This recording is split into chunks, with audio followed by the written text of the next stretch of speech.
नमस्कार। डॉक्टर वंदना रस्तोगी साहचर्य संस्कृत की ओर से संस्कृत विषय के इस ई व्याख्यान में आप सबका स्वागत है। इस व्याख्यान श्रृंखला के अंतर्गत हम कविकुल गुरु कालिदास द्वारा विरचित कुमार संभव महाकाव्य के प्रथम सर्ग का अध्ययन कर रहे हैं, जिसका नाम है उमोत्पत्ति। पर्वतराज हिमालय की पुत्री पार्वती के जन्म, शिक्षा, सौंदर्यपूर्ण व्यक्तित्व के परिचय के उपरांत शिव पार्वती के विवाह हेतु देवर्षि नारद द्वारा प्रस्तुत किए गए प्रस्ताव के विषय में हम पिछले व्याख्यानों में चर्चा कर चुके हैं। आज इसी प्रसंग में हम शिव के साथ अपनी पुत्री के इस विवाह प्रस्ताव के विषय में पार्वती के पिता हिमालय के विचारों को अभिव्यक्त करने वाले श्लोक 51 और 52 का हम अध्ययन करेंगे। इन दोनों पद्यों में हमें कालिदास की सरस सरल वैदर्भी रीति और देशकालातीत सूक्तियों से सुगंफित अर्थांतरन्यास अलंकार की छटा देखने को मिलती है। श्लोक संख्या 51 इस प्रकार है। गुरुः प्रगल्भे अपि वयस्यतो अस्यास्तस्थौ निवृत्तान्नवराभिलाषः ऋते कृशानोर्नहि मंत्रपूतम अर्हन्ति तेजांस्यपराणि हव्यम। पद्य का अन्वय इस प्रकार है। गुरुः अतः अस्याः प्रगल्भे अपि वयसि निवृत्त अन्यवराभिलाषः तस्थौ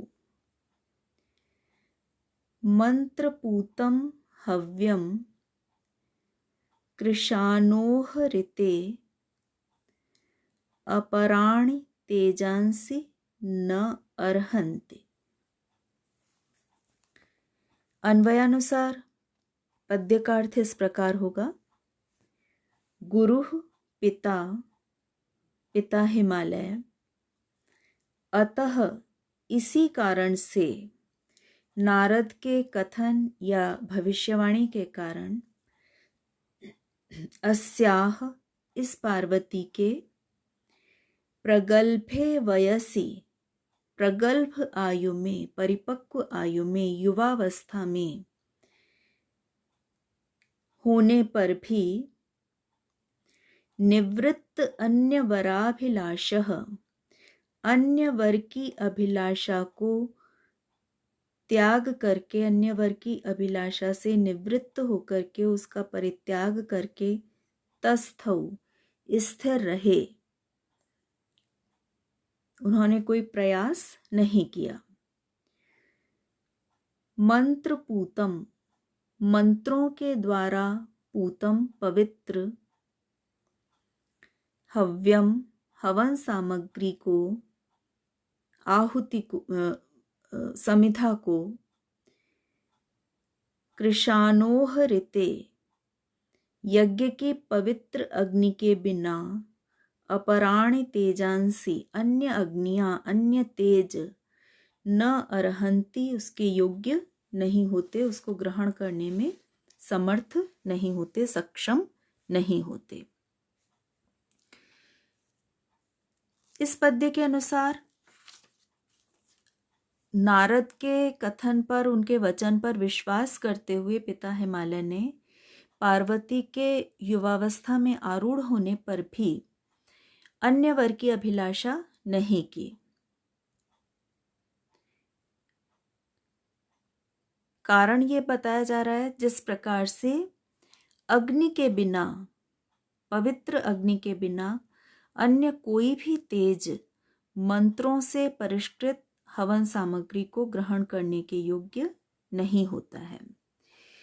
इस प्रकार यहाँ कवि का अभिप्राय यह है कि यद्यपि पार्वती सयानी होती जा रही थी, विवाह योग्य आयु को प्राप्त हो गई थी, किंतु नारद के कथन से, उनकी भविष्यवाणी से या उनके द्वारा प्रस्तुत किए गए विवाह प्रस्ताव के कारण पर्वतराज हिमालय इतने निश्चिंत हो गए कि उन्होंने अन्य वर खोजने की चिंता छोड़ दी और उसके लिए उन्होंने कोई प्रयास नहीं किया, क्योंकि जैसे मंत्रों से पवित्र की गई हवन सामग्री को यज्ञ की अग्नि के अतिरिक्त कोई अन्य ग्रहण नहीं कर सकता, उसी प्रकार से महादेव को छोड़ करके पार्वती को और कौन ग्रहण कर सकता था। अर्थात शिव के अतिरिक्त और कोई भी वर पार्वती के योग्य या सुपात्र नहीं था। यहाँ अर्थांतर न्यास अलंकार का प्रयोग किया गया है। पद्य के पूर्वार्ध के विशेष कथन का समर्थन उत्तरार्ध के सामान्य कथन से किया जा रहा है, अतः यह अर्थांतर न्यास अलंकार है। यहाँ पार्वती को मंत्रपूतम हव्यम कहा गया है, शिव को कृशानु यज्ञ की पवित्र अग्नि के समान बतलाया जा रहा है, और अपराणि तेजांसी अन्य तेज, ये अन्य वर के लिए, अन्य पार्वती से विवाह के लिए उत्सुक होने वाले अन्य पात्रों के लिए प्रयुक्त किया गया है।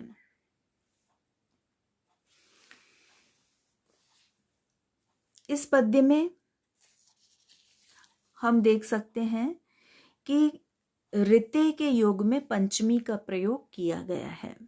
कृते कृशानोह, कृशानु में पंचमी विभक्ति एक वचन का प्रयोग है और ऋते के योग में पंचमी विभक्ति प्रयुक्त है। मंत्रपूतम तृतीय तत्पुरुष समास है, यहाँ मंत्रैः पूतम इति मंत्रपूतम। तस्थौ स्था धातु लिट लकार प्रथम पुरुष एक वचन का रूप है। अर्हन्ति अर्ह धातु लट लकार प्रथम पुरुष एक वचन का यहाँ रूप है। प्रकृति प्रत्यय की दृष्टि से हम देखें तो निवृत्त में नि उपसर्ग वृत धातु त प्रत्यय है, हव्यम में हु धातु और यत प्रत्यय का प्रयोग किया गया है। इसी क्रम में अगले पद्य में यह बतलाया जा रहा है कि शिव को पार्वती के लिए सर्वथा या एकमात्र उपयुक्त वर मानने पर भी हिमालय अपनी पुत्री का विवाह प्रस्ताव लेकर शिव के पास जाने के लिए उद्यत नहीं हो रहे थे।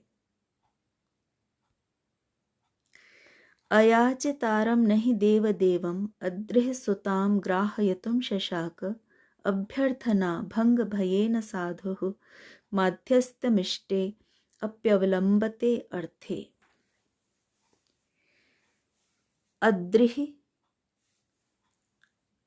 अयाचितारम देवदेवम सुताम ग्राहयतुम नहि शशाक साधुः अभ्यर्थना भंग भयेन इष्टे अपि अर्थे माध्यस्थ्यम अवलंबते। अद्रिः हिमालय पर्वत, पर्वतराज हिमालय। अद्रि पर्वत को कहा जाता है, तो हिमालय के लिए यह शब्द यहाँ पर प्रयुक्त किया जा रहा है। अयाचितारम याचना न करने वाले, प्रार्थना न करने वाले, देव देवम महादेव को, शिव को, सुताम पुत्री, सुता पुत्री को कहते हैं, सुताम पुत्री पार्वती को, ग्राहयतुम स्वीकार कराने के लिए,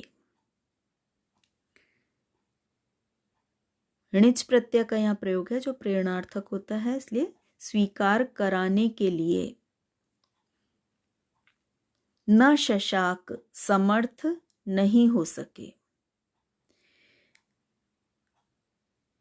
अयाचितारम देवदेवम प्रार्थना न करने वाले महादेव को पार्वती को ग्रहण कराने के लिए, अद्रिः हिमालय न शशाक समर्थ न हो सके।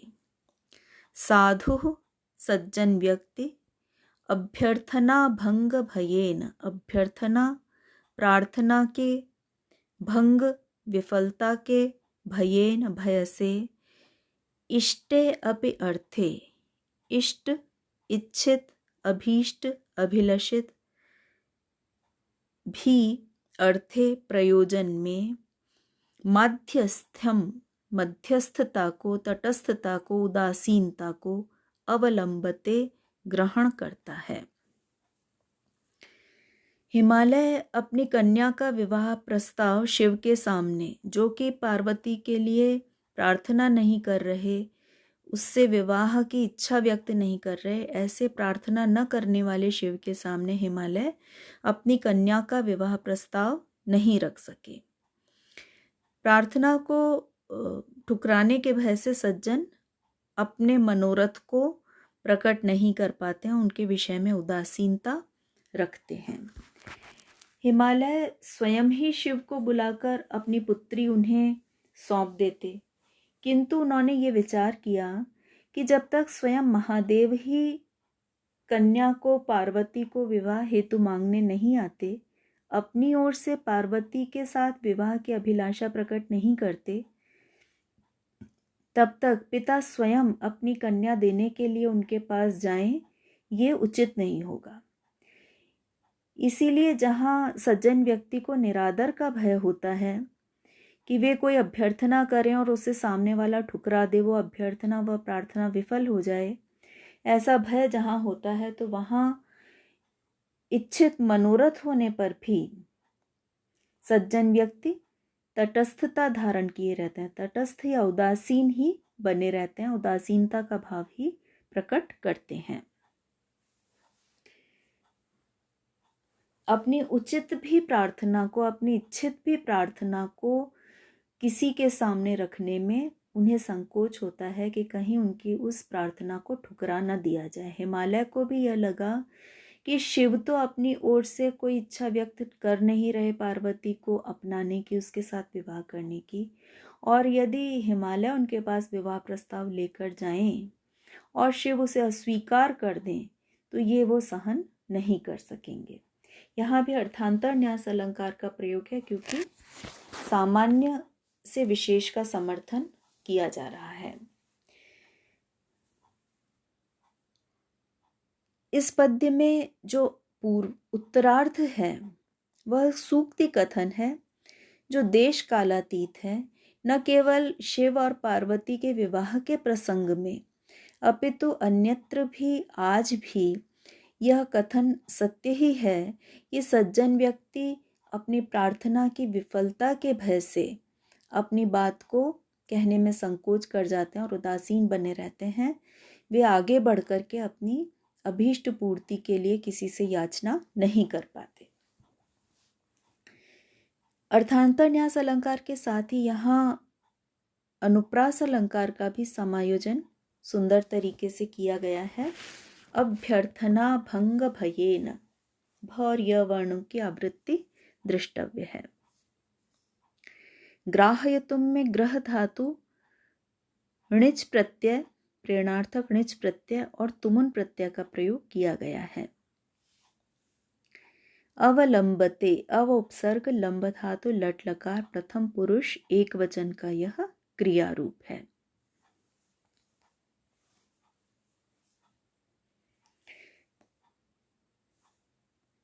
देवानाम देवः, देवदेवः तम, यहाँ पर षष्ठी तत्पुरुष का प्रयोग किया गया है देवदेवम इस शब्द में।